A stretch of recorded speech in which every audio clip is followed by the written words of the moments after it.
Good morning, good afternoon, good evening, depending on where you are watching us from. Hope you are doing well. At least the tension, the fever, whatsoever associated with the trending news is being gradually doused, eased. It's no longer as if the world was coming to an end, like that day you had the leader of the indigenous people of Biafra, IPOB, Ohamadike one of Biafra, Mazi Nnamdi Kanu, was betrayed into the hands of the Nigerian security operatives. Yes, there was a Judas around him, and Pastor Ejinla made mention of this in his prophecies. That was months ago. He specifically said that someone among his closest, his confidant, might betray him, that he should be careful about that. Someone was tipping off the security operatives about his movement in Kenya. So it's not just that he wasn't careful, but that they trailed him, and a Judas was among his disciples. You know, it's sad, but we are looking at the way forward now because it's already happened. Anyway, let's look at what we have today. You know, the fearless barrister Ejiofor, who is the lawyer for IPOB, has been trying to have access to his clients. So reports reaching us says DSS has allowed him to see his lawyer. Of course, they got no option. The most devilish of criminals have access to lawyers, not to talk about someone who is fighting for freedom, which is what they consider actually as the offense. Nigerian government cannot even tell us why security operatives shoot and kill agitators. Does any law says kill anyone who protests and demands freedom? Can someone tell us what backs the government to kill agitators? And by the way, I'm talking about the killings which happened even before IPOB was proscribed. Anyway, that is a topic for another time. Mazi Nnamdi Kanu had been able to meet with his lawyer, Barrister Ejiofor, and I believe the defense team would soon begin their necessary steps at getting prepared for the trials. The Nigerian government would be also preparing their own team as well. That is it.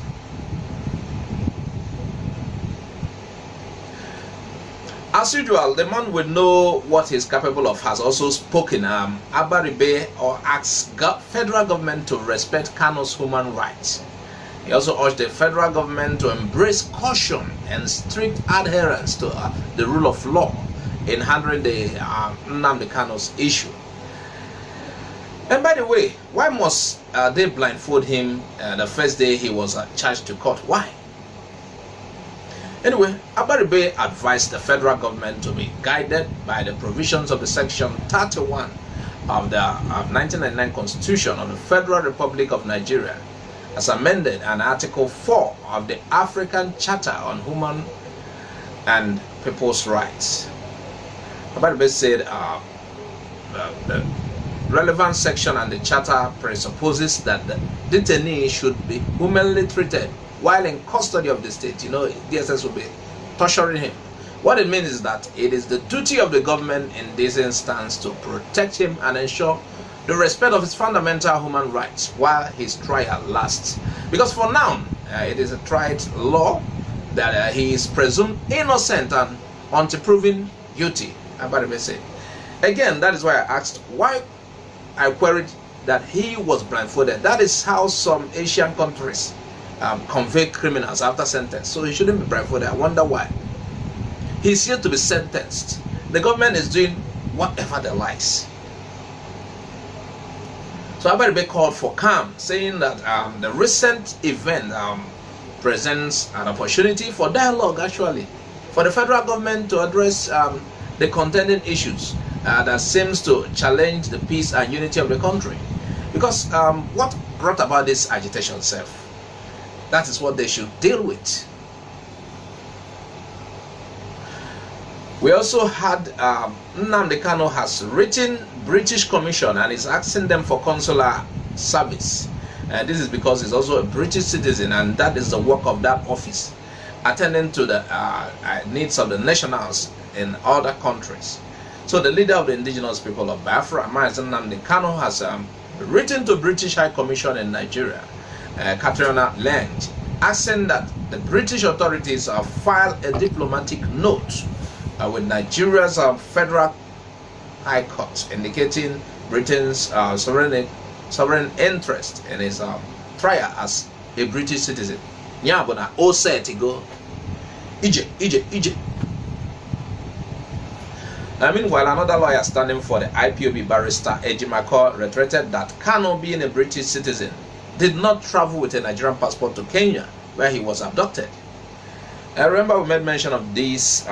There are several things to be considered. We made mention of these in our last broadcast. That kidnapping or arrest, whatever, is illegal.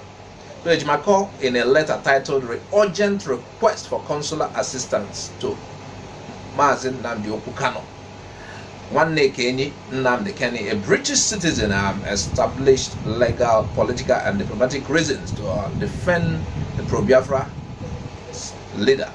So he also established that there was no extant order of extradition by any British court that was officially processed to deport Kanu from Kenya to Nigeria. He therefore asked the British government to demand the release of Nnamdi Kanu urgently. There are processes that were not followed. So let's even read the letter. Okay, I have it here. We are the solicitor of the above named British citizen, on whose behalf an instruction will write this letter to request urgent consular assistance to him. Mr. Kanu, aka Nnamdi Kanu, is the leader of the indigenous people of Biafra, IPOB, and the director of Radio Biafra, both of which are corporate citizens of the United Kingdom. Mr. Kanu resides in the United Kingdom, from which soil he departed on an overseas trip or on or about June 19, 2021, on a British passport number 556543084. Copy of biographic page attached here with Nobility News Update reported that. Anyway, we are able informed that while he was on a said overseas travel, he was intercepted in Kenya by Nigerian foreign security agents and brought to Nigeria against his will on or about June 27, 2021, and arraigned before the Federal High Court in Abuja without the benefit of his counsel on June 29, 2021. Currently, he's been detained in the Directorate of State Security Service (DSS) custody in Abuja. Your Excellency, permit us to point to a few legal, political, and diplomatic issues that he has been implicated in this matter. They are: Mr. Kanu is a British citizen traveling on a valid British passport when he was seized in a third country and forcibly brought to Nigeria. Such an act constitutes an unlawful rendition of bona fide British citizen. He was not traveling on a Nigerian passport or the passport of any other country, including that of Kenya. There is no extant order of extradition by any British court or any other foreign court, including Kenya, and we are informed that no pending extradition proceedings are standing against him in Britain or Kenya. There is no deportation order by any Kenyan court or other authority that made him subject to deportation. But if there was, the country of his deportation should have been Britain, on which passport he was traveling. Deporting him to Nigeria just because he was born in Nigeria but not traveling on her passport is unlawful under international law. Wow. The enterprise upon which Mr. Kanu is engaged, which is seeking the restoration of the defunct state of Biafra through a referendum, is a protected political opinion, that is self-determination under British and Nigeria laws, where it is enacted at CAPA 9 Article 20, Laws of the Federation of Nigeria 2004. In our view, the manner of his interception and forcible deportation to Nigeria is extra-legal and does not comport with the pertinent international laws and treaties to which Nigeria is subject. Ejimako also asked the British authorities to view Kanu as a political prisoner entitled to a set of political opinions and not a criminal.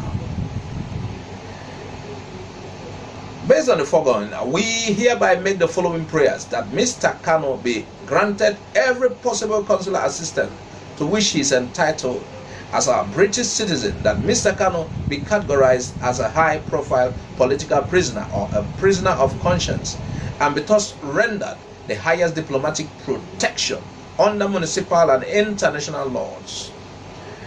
That the Nigerian authorities be prevailed upon to immediately allow access to Mr. Kanu by his lawyers, doctors, and family members. That the Nigerian authorities be prevailed upon to immediately avail Mr. Kanu the opportunity of being taken to any hospital of his choice for medical examination. That the British authorities file a diplomatic note or other legal processes which with Nigeria Federal High Court and or the Office of the Attorney General of Nigeria, indicating her sovereign interest in Mr. Kanu's matter. That the British authorities declare that Mr. Kanu is not a criminal but a person who possesses a political opinion the Nigerian authorities seek to suppress using punishment of some sorts. That the British authorities urgently demand the unconditional release of Mr. Kanu from detention while we await your urgent and most favorable consideration of our prayers. Please be assured of our highest esteem for Your Excellency, the High Commission, and the British government. The letter added, Oku Kanu. My brother would say, one of my brother would say, Orejirigonu. Orejirigo. Meanwhile, still in the same vein, Governor Autumn of Benue State tells federal government, arrest armed Fulani herdsmen the way you arrested Kanu. You know, the outspoken governor of Benue State, Autumn, has urged the federal government to apply that same zeal they used in arresting Kanu, the leader of the indigenous people of Biafra. You know, the way they went out for that, they should apply the same zeal against Fulani herdsmen who are terrorizing the country. You know, Autumn was reacting to Kanu's arrest in a tweet. He expressed that the federal government is yet to arrest the herdsmen that have, these ones even come out to claim responsibility of attacks. According to him, if the federal government has the capacity to arrest Nnamdi Kanu, who is in a foreign land, they should also exhibit that same zeal and arrest armed Fulani herdsmen who are terrorizing the country. Even the herdsmen, these particular herdsmen, they have come out several times to claim responsibility for killing of Nigerians. So, how comes they are not treated the same way? And you know what baffles me? The spirit at which the government went for a kill as concerning Nnamdi Kanu's issue, the same thing cannot be applied to track herdsmen who are even coming out boldly. Do they even go after these herdsmen? They don't even go after these herdsmen and bandits. In fact, they give herdsmen and bandits protection. The other day we showed you a video of IPOB Governor Udom. He was briefing the press on how police freed arrested bandits and even returned seized rifles to them. Not just Udom has said this. As we have read this kind of alarm, Delta State Governor Ifeanyi Okowa, General T.Y. Danjuma, this has been happening. You are giving Fulani herdsmen protection, but you are arresting others. What a country. Anyway, Mbaka also spoke. He said, jailing everybody will not solve the problem. Mbaka said it's not the solution to stop the breakup of Nigeria. So he was reacting to arrest of Nnamdi Kanu. He said that God will be with Nnamdi Kanu wherever he finds himself. And he quoted the Bible to that effect. He said, and when you are suffering, I am also with suffering. Also, when you are afflicted, God is afflicted here. A place where the state prisoners were confined, he was there in the prison. So jailing everybody is not the solution. Intimidation will not solve the problem, he said. He also stressed that the leaders are gradually succeeding in their gimmicks and tricks to make sure men of God are silent, adding that he knows that after his message, they will invite him again. And it's probably they will invite him. This government does not fear a religious body, especially the Christian bodies. Religious body, they don't fear a government that is full of harassment. Mbaka has always spoken, and he has just spoke regards Mazi Nnamdi Kanu's issue. If you keep arresting everybody, that will not solve the problem. And by the way, what is the cause of this problem in this country? You realize Yoruba, once in a while they do mention Oduduwa, but they weren't serious about it until what happened? Incessant Fulani attacks. Odufalaye was kidnapped in his farm. There was this chieftain of the APC too, a Yoruba man, whose daughter was shot. The daughter was a lawyer, I've forgotten the name. So what are we even saying? Yoruba suddenly became agitated. Now they are chasing after Sunday Igboho. Why did Sunday Igboho even rise up? What brought him to prominence? The Fulanis were attacking their communities in their states. These guys, like we said, and you already know, they build tents in the forests. They do certain things that, you know, security operatives are not there to monitor what they do, and they launch attacks from there. And now when you want to displace them, to save your people, the federal government comes after you. That is the problem. And that was why Igboho rose. And that was why you see people like Nnamdi Kanu as well. They protest. This must stop. Instead of the government going after the bandits, those who are causing nuisance in society, they go after these particular people. So viewers, would like you to react to this. Tell us what you think. Add your comment on the comment section of this channel. And if you're not subscribed to our channel on YouTube, please subscribe. Also click on the bell icon to get our updates anytime it drops. Please share this video widely. I'm Azoka OJ. I sign out.